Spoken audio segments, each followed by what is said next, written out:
Historias olvidadas, voces que aún resuenan. Ilustres Anónimos.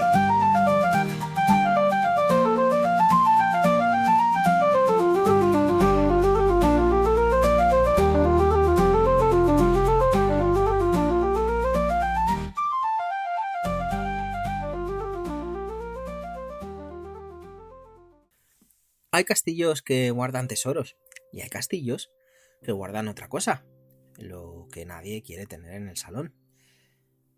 Imaginaos esto, primavera de 1945. Europa está terminando una guerra y empezando otra, la de recomponer el sentido de todo lo ocurrido. Los soldados aliados entran en edificios oficiales, ministerios improvisados, residencias convertidas en depósitos. Buscan, vamos a decir que lo habitual, mapas, órdenes, listas, dinero robado, restos administrativos de un régimen que se derrumba. En uno de esos lugares, en Marburgo, aparecen papeles, cajas, carpetas, telegramas, informes diplomáticos, documentos archivados con cuidado, como si alguien hubiera pensado que el futuro merecía un inventario. A primera vista no hay nada heroico en esto. No hay la épica del combate, hay la burocracia de la historia, tinta, sellos, mecanografía. Pero esos papeles traen un problema. Y no un problema abstracto, un problema con nombre y título. En medio de los documentos aparece un hombre que en teoría ya no debía estar en ninguna historia oficial. Eduardo, duque de Windsor, antiguo rey del Reino Unido y emperador. Durante décadas, su imagen pública había quedado fijada en un relato cómodo, el rey que abdica por amor, entre comillas, un gesto romántico, casi trágico, de renuncia noble. Pero los archivos encontrados en 1945 sugieren otra cosa. No una conspiración de novela, no una escena de villanos repartiéndose el mundo, algo mucho peor por cotidiano, normalidad. Relaciones cordiales, evaluaciones estratégicas, la posibilidad, ojo, escrita, pensada, considerada, de que, si Alemania ganaba la guerra, aquel rey que había dejado el trono pudiera volver bajo otras condiciones. Durante años estos documentos fueron llamados de varias maneras: archivos de Marburgo, archivos de Windsor, archivos del duque de Windsor. Cambia el título, sí, pero no el núcleo. El núcleo es la incomodidad. Porque lo que plantean no es solo una cuestión histórica, es una pregunta sobre cómo se comporta el poder cuando cree que puede tocar el horror sin mancharse. Hoy, en Ilustres Anónimos, abrimos esos archivos no para gritar un escándalo, sino para observar un mecanismo. Cómo se construyen mitos útiles, cómo se gestionan verdades molestas y por qué la historia real rara vez es tan romántica como la historia que preferimos contar. Bienvenidos a los archivos de Marburgo. Dicho esto, empecemos.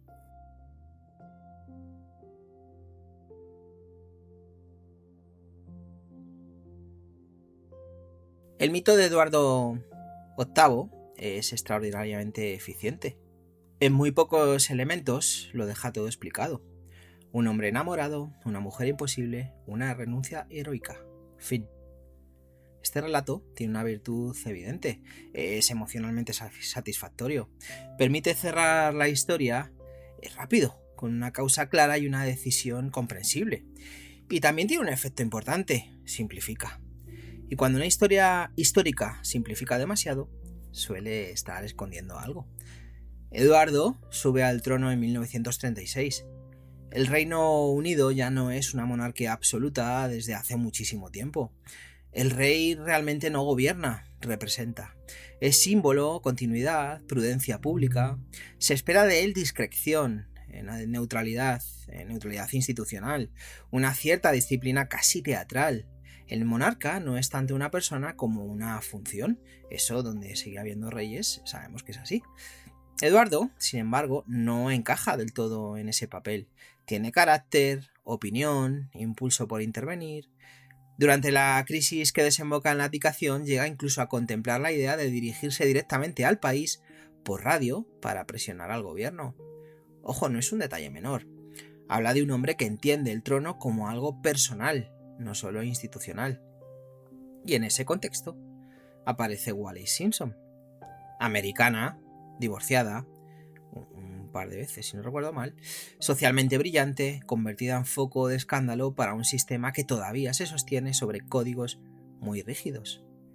El conflicto no es solo sentimental, es político, constitucional y simbólico. La figura del monarca se mezcla con un problema de legitimidad y de normas, y el Estado reacciona como suelen reaccionar las instituciones cuando detectan un incendio en su núcleo, intentando apagarlo rápido. Bueno, diciembre de 1936. Eduardo abdica y se convierte en duque de Windsor. Y aquí el mito hace su trabajo. Transforma una crisis institucional profunda en una escena romántica, un sacrificio personal por amor, una renuncia noble, un final casi elegante. Pero una abdicación también puede leerse de otra forma, como una renuncia al cargo, sin renunciar necesariamente a la identidad. Porque hay personas que dejan un puesto, pero no sueltan el papel. Y cuando eso ocurre, el pasado no termina, el pasado se convierte en una vida paralela. Bueno, el nuevo rey es su hermano Jorge VI, y la institución queda marcada. A partir de ese momento la prioridad es clara: estabilidad, sea como sea, estabilidad. Que no vuelva a ocurrir algo así, que el trono no vuelva a depender del carácter de quien lo ocupa. Y en ese marco, Eduardo pasa a ser algo delicado, un ex-rey con prestigio residual, con contactos, con resentimiento y con una sensación persistente de que el mundo le debe algo. En 1937, un poquito después, Eduardo y Wallis comienzan su vida de exilio elegante. Viajes, sociedad, recepciones, una existencia cómoda y visible. Y es aquí donde el relato romántico empieza a agrietarse con una pregunta incómoda, ¿Qué hace un ex-rey británico en la Alemania nazi en 1937 como invitado observado y celebrado? ¿Qué hace allí? No fue una visita oficial del Estado británico, pero tampoco fue turismo inocente. Hubo recorrido organizado, honores, exposición pública, fotos, vídeos, y culmina con una reunión con Hitler en Berchtesgaden. No necesitamos convertir esa escena en una película para entender lo esencial. La imagen era útil.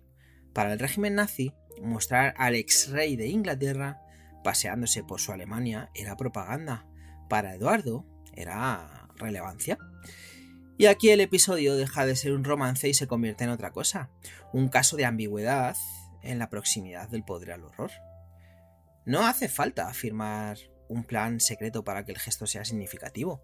Basta con reconocer que en un momento ya claramente peligroso para Europa, Eduardo se prestó a una escenografía que favorecía una dictadura.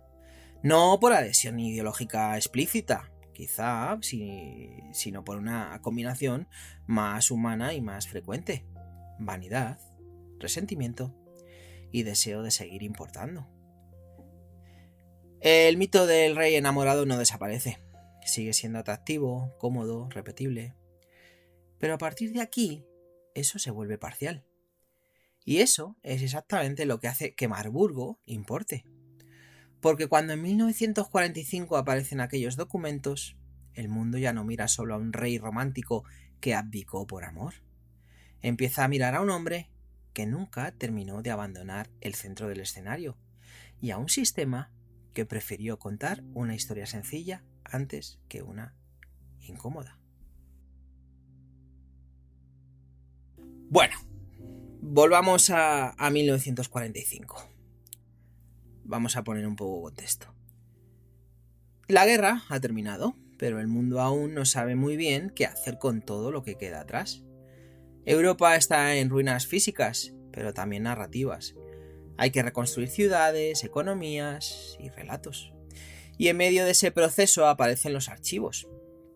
No aparecen como una revelación espectacular, no hay una carta, vamos a decirlo así, que sea decisiva, ni una sola de ellas, ni un documento con una firma que lo explique todo. Lo que se encuentra en Marburgo es algo mucho más incómodo, un conjunto. Cajas enteras de documentos diplomáticos alemanes que no habían sido destruidos a tiempo. No les dio tiempo. A ver, los alemanes, por poner más contexto, claro, cuando ya saben que está todo perdido, evidentemente hacen tierra quemada, como se suele decir, intentan destruir pues todo lo que tienen, documentos y todo lo que tienen, incluso ciudades, ¿no? Bueno, informes, telegramas, evaluaciones internas del Ministerio de Asuntos Exteriores nazi, bueno, pues todo lo que se encontró, papeles de trabajo, papeles pensados para circular entre funcionarios, papeles que no estaban escritos para la historia, sino para la gestión diaria del poder.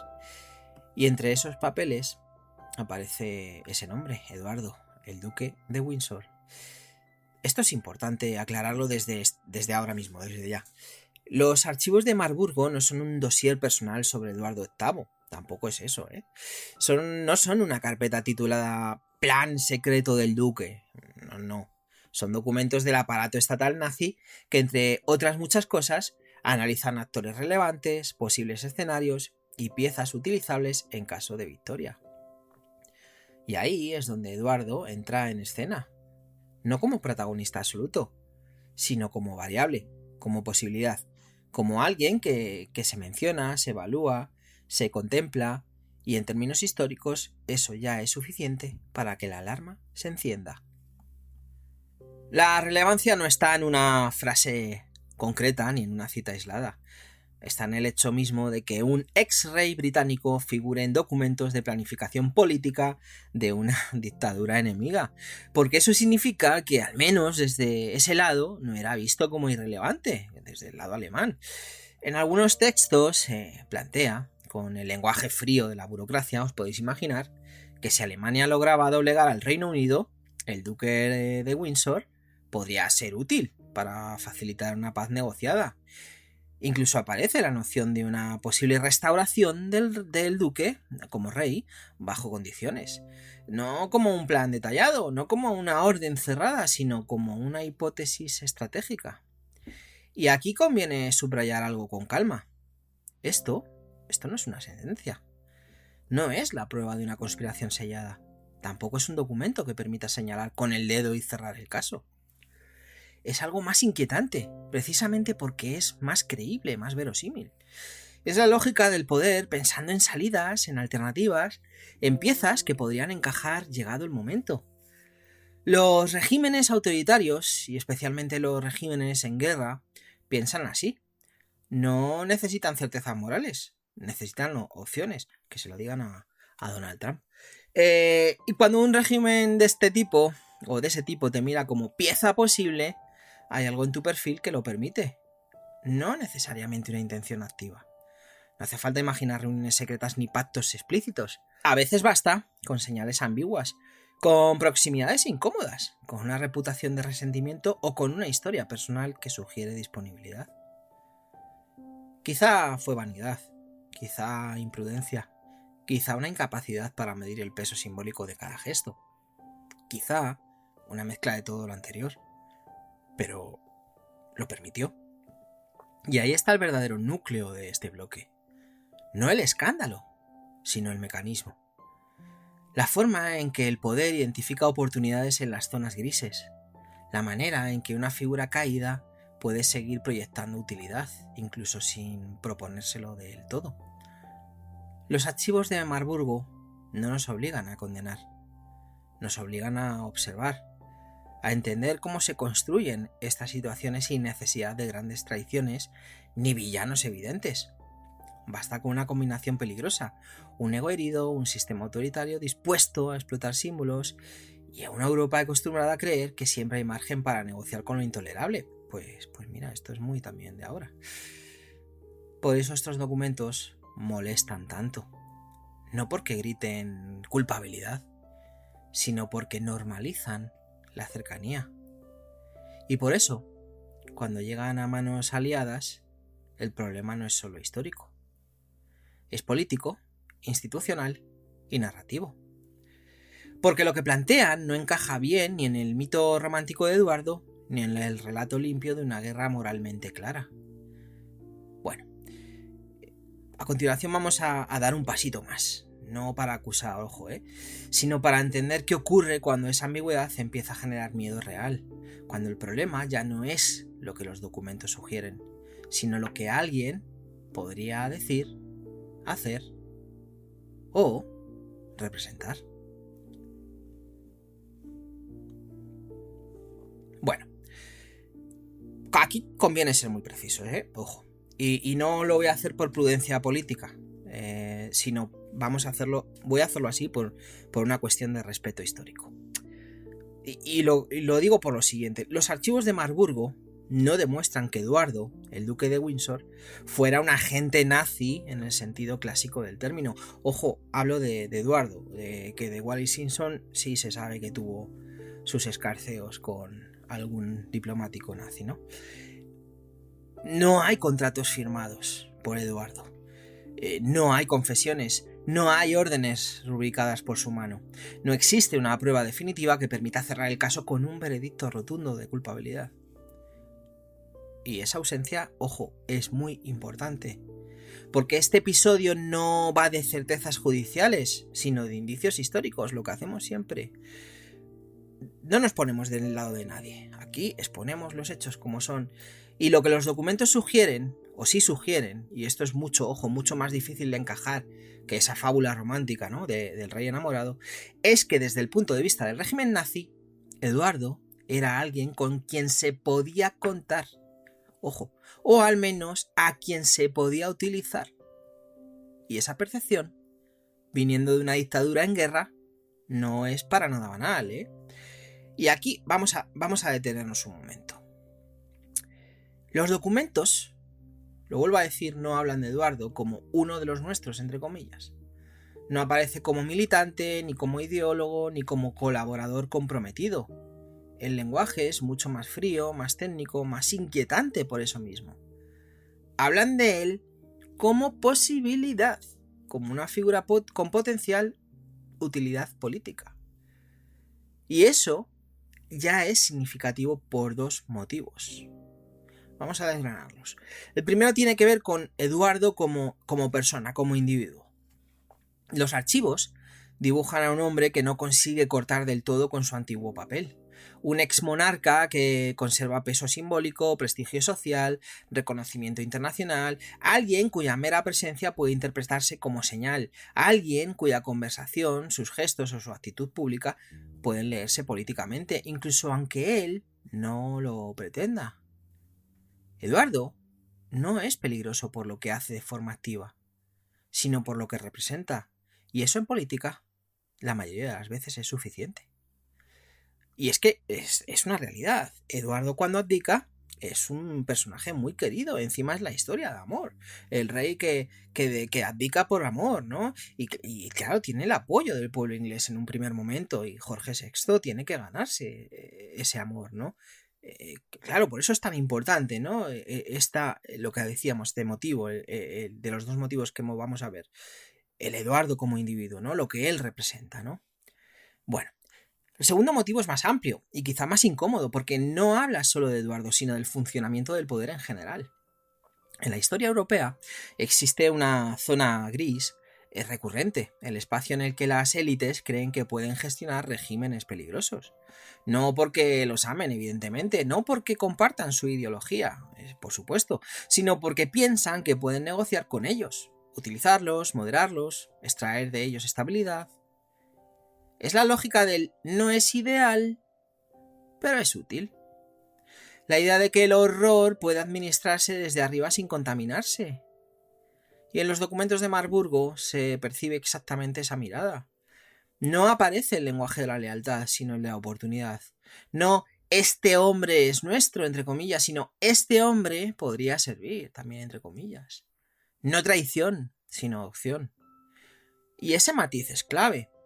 Porque es ahí donde se cometen muchos de los errores históricos más caros, cuando se confunde pragmatismo con neutralidad moral y gestión con distancia. Hablábamos hace bastante de esto con Suiza, ¿no? Es que Suiza era neutral. Bueno,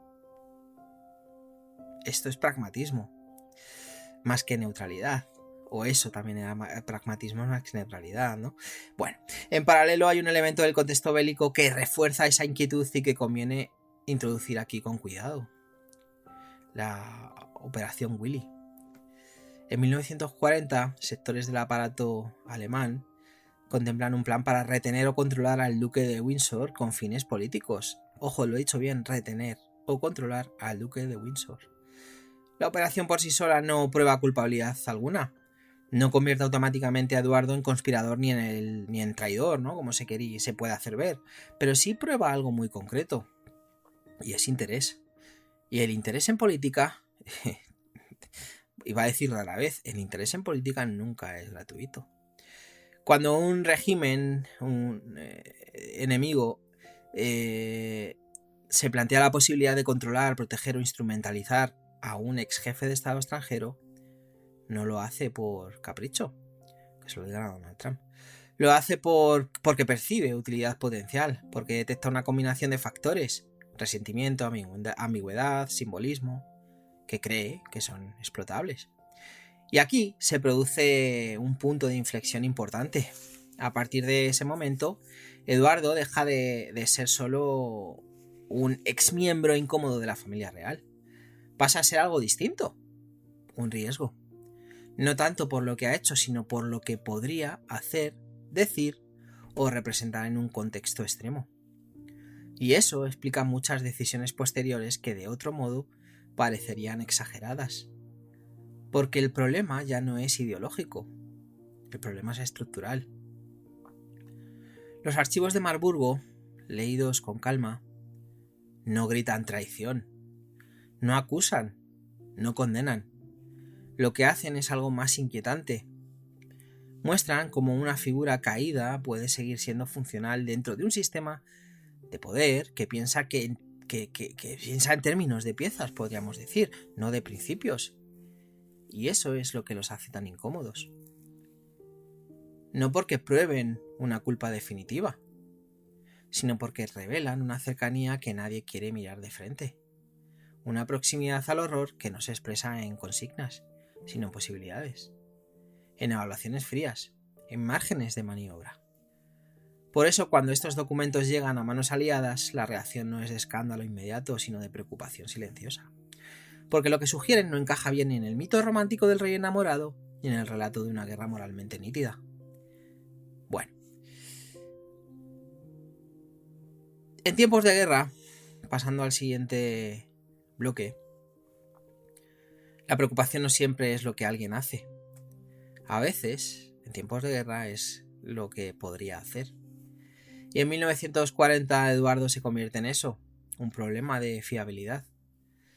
No porque esté conspirando activamente, eso ya hemos dicho que no se puede demostrar, sino porque ya no es previsible. Y en una guerra la previsibilidad es un valor estratégico. El duque de Windsor está en Francia primero, luego en Portugal, moviéndose por espacios neutrales llenos de diplomáticos, informadores y espías. Lugares donde las conversaciones viajan más rápido que los trenes y donde cada comentario, por trivial que parezca, puede adquirir un significado político. Eduardo y Wallis hablan, opinan, critican, se quejan. No hace falta dramatizarlo. Basta con entender el contexto, ¿no? En guerra, hablar de más no es un defecto social, es un riesgo.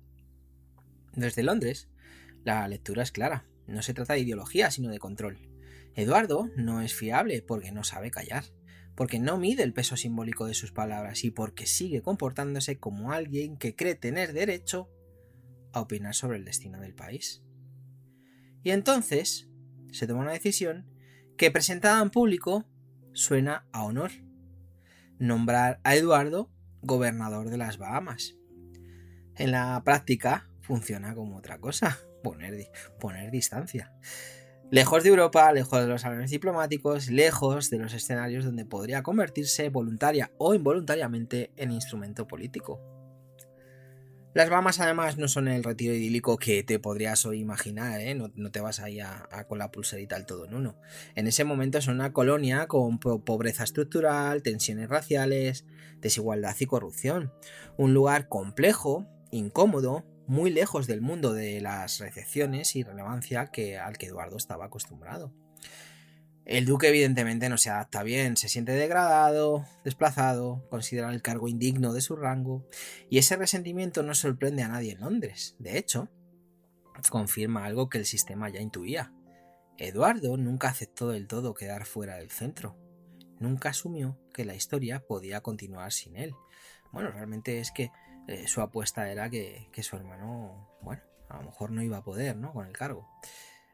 Cosa que luego Jorge VI hizo un papel impecable, ¿no? Bueno, durante su etapa en las Bahamas, el duque no es tratado como un conspirador, pero sí alguien como alguien que hay que vigilar, ¿no? Se observan su movimiento, su correspondencia, su estado de ánimo, no porque se espere una traición activa, sino porque el peligro no está en lo que haga, sino en lo que pueda decir. Las élites, en general, no temen a los traidores evidentes, ¿no? Temen a los imprudentes, a los que confunden franqueza con indiscreción, a los que creen que una conversación es solo una conversación. Bueno, pues termina la guerra y aparecen los archivos de Marburgo. Y aquí llega el momento más revelador de todo el episodio de hoy: la gestión. Porque el Estado británico no necesita falsificar documentos, no necesita mentir de forma burda. Le basta con algo más sofisticado y más eficaz: controlar el encuadre. Clasificar, retrasar, filtrar, publicar parcialmente. No para inventar una historia nueva, sino para impedir que una historia alternativa se convierta en relato dominante. Durante años, los documentos permanecen en un limbo peculiar. No están ocultos del todo, no se destruye, no se niegan.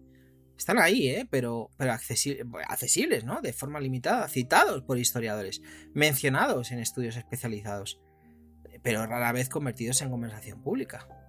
Y esto no es un fallo del sistema per se, es el sistema funcionando exactamente como se ha diseñado.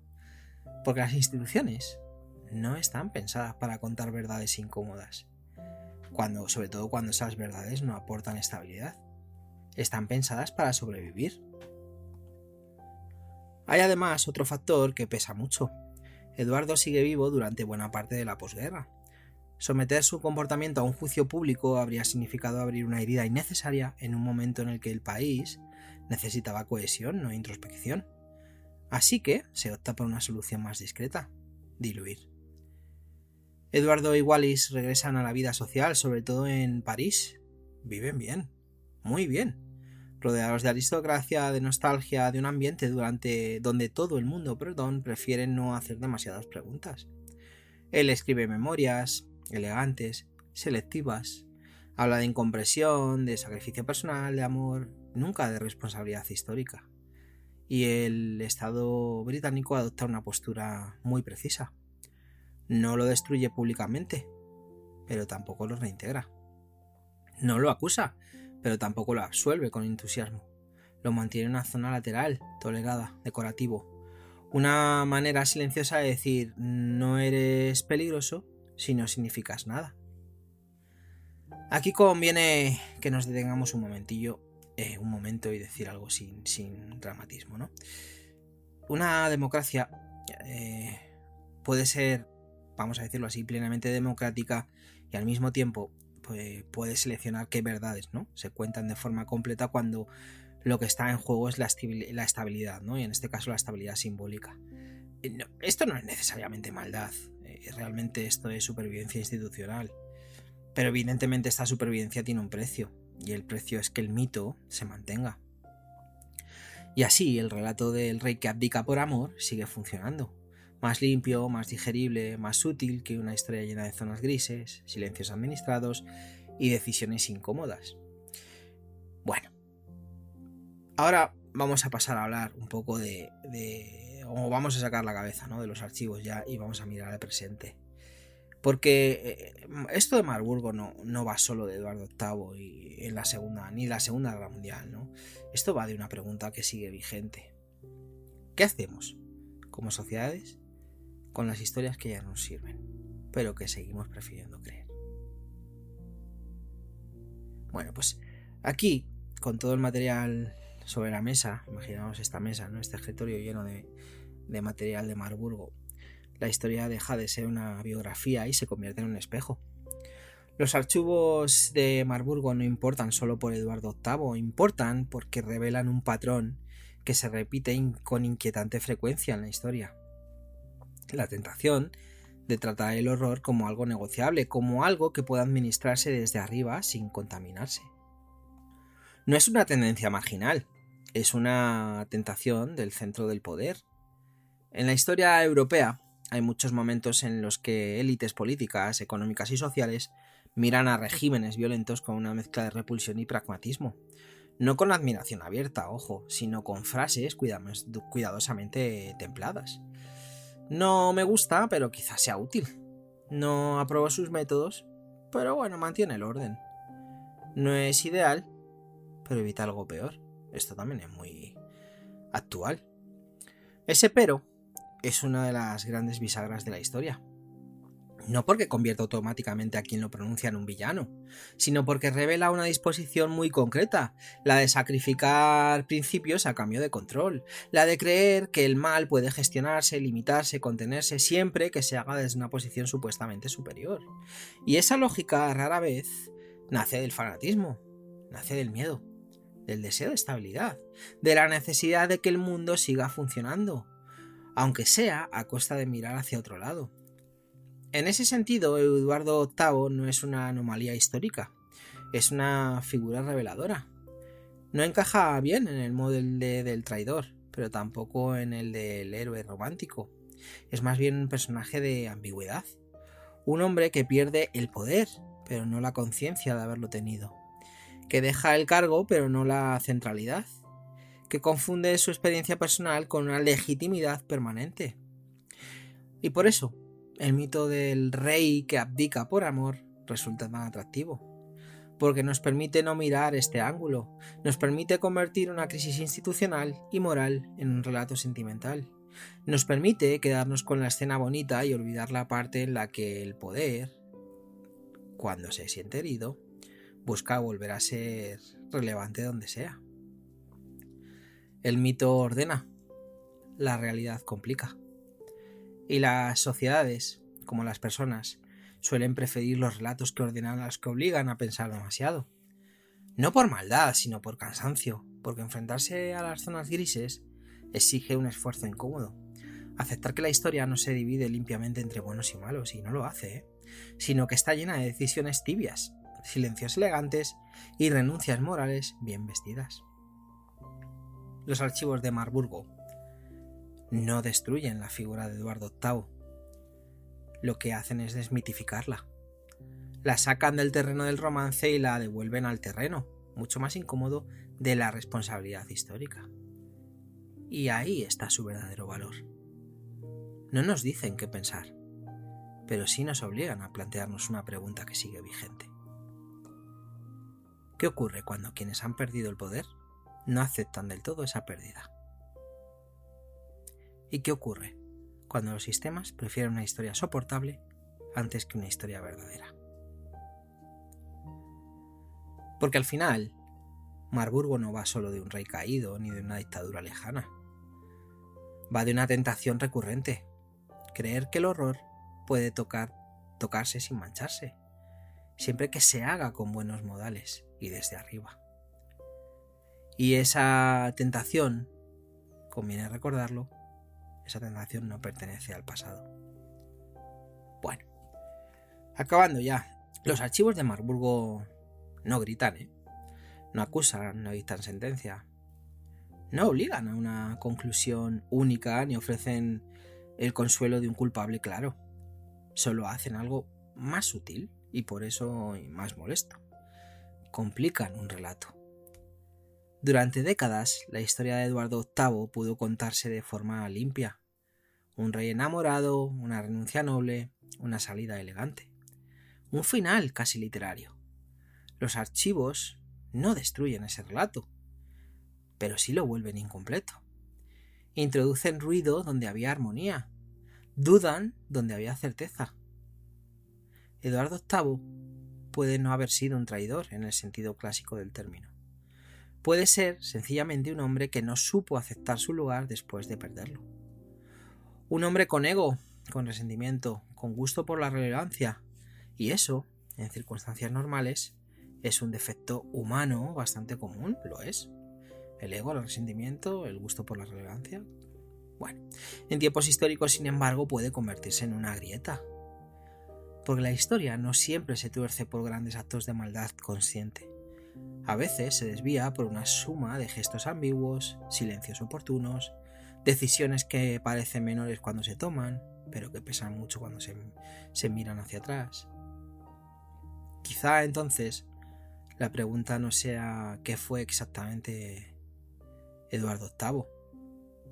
Quizá esa pregunta sea demasiado cómoda, porque permite una respuesta cerrada. Quizá la pregunta más interesante sea otra. ¿Qué hacemos nosotros como sociedad o como sociedades con los relatos que ya no nos sirven, pero que seguimos prefiriendo porque son más fáciles de sostener? Porque las sociedades no solo recuerdan, seleccionan. Seleccionan y seleccionamos qué episodios se convierten en símbolos, qué contradicciones se omiten o se suavizan, qué zonas grises se relegan a notas a pie de página. Y a veces lo que se selecciona no es lo más verdadero, sino lo más soportable, lo que no desestabiliza demasiado, lo que permite seguir adelante sin revisar en exceso el pasado. Bueno, los archivos de Marburgo siguen ahí. No están ocultos, no están prohibidos, están disponibles, estudiados, citados, vamos, que los podéis consultar, cualquiera de vosotros. Pero rara vez ocupan el centro del relato, rara vez se convierten en historia compartida. Y quizá eso también diga algo importante. Así que hoy cierro con una duda, no con un veredicto. Una duda que no va solo de reyes ni de guerras pasadas, sino de nosotros. Si hoy apareciera un archivo capaz de complicar una historia que nos gusta creer, una historia de esas que forman parte de nuestra identidad, de nuestra comodidad, de nuestro orgullo colectivo, ¿lo miraríamos de frente? ¿O lo dejaríamos en una estantería con una etiqueta elegante esperando a que el tiempo, como tantas veces, lo vuelva inofensivo?